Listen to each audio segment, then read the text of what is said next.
মহারাজা মহারাজা এদিকে আসো। বৎস, তোমরা এখানে দাঁড়িয়ে আছো, আমার সাম্রাজ্যগুলো নিয়ে যাচ্ছে, তাদেরকে ধরা হচ্ছে না কেউ।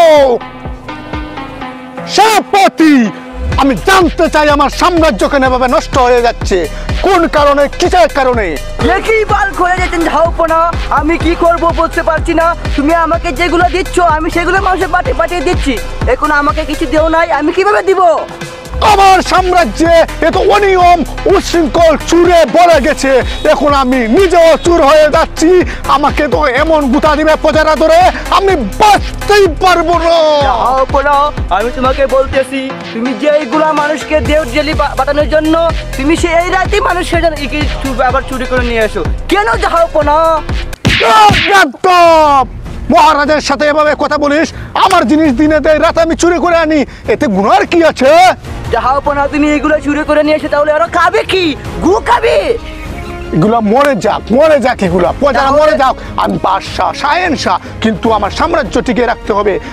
এই মহারানী এদিকে আসো, মহারানী এদিকে আসো। জাহাপনা, আমি এসে গেছি। শাহজাদা কোথায়? আমি খবর নিয়ে দেখেছি, আমি যে মালগুলা প্রজাদেরকে ভাগ করে দেই, সেই মালগুলা রাতে সম্পূর্ণভাবে চুরি হয় না, কিছু কিছু জায়গায় রয়ে যায়।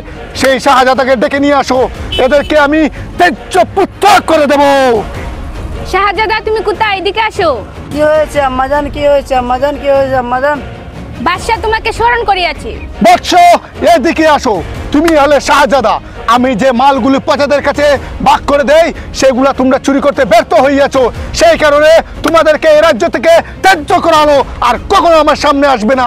আমি এই রাজ্য ভেঙে দিলাম, আর এই সেনাপতিকে আমি এই মহল্লা থেকে বের করে দিয়ে আমি আমার সাম্রাজ্য সমাপ্তি ঘটালাম। তুমি যেতে পারো তোমার পথে, আমি যাচ্ছি আমার পথে।